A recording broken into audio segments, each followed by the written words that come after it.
But I'm interested in going back to the Sydney Test. You were commentating there. Do you feel duped? I'm not sure. That's the problem, and it has been for some time with Pakistan's cricket.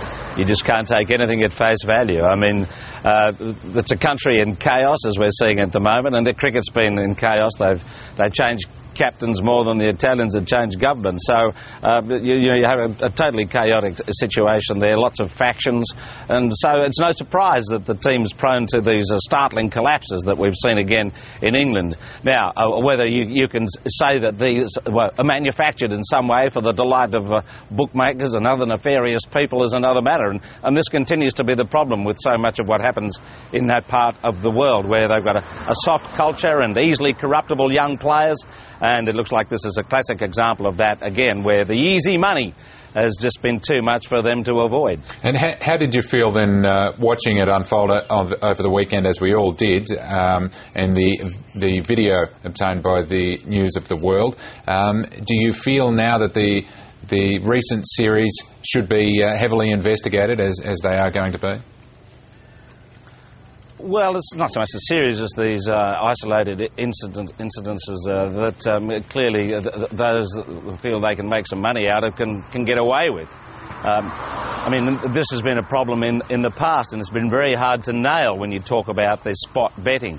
I mean, how can you tell whether or not someone deliberately bowls a wide down the leg side, the first ball of a match, or at some other point? In this case, it looks a bit more obvious because of the nature of the offence, as it were. When you examine closely those no balls, I mean, everyone was startled. It wasn't just a matter of going over the line, it was 2 feet over. And when you add that to what the News of the World has gathered by way of corroboration, then clearly there's a scam going on.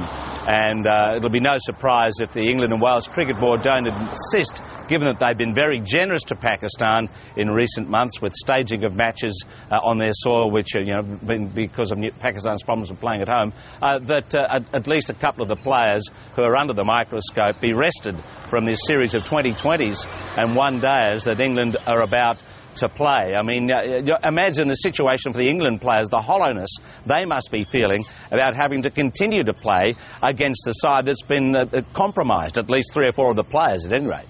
Jim, it's Michael Rowland here. How can the Pakistani cricket team have a future in international cricket given what's happened?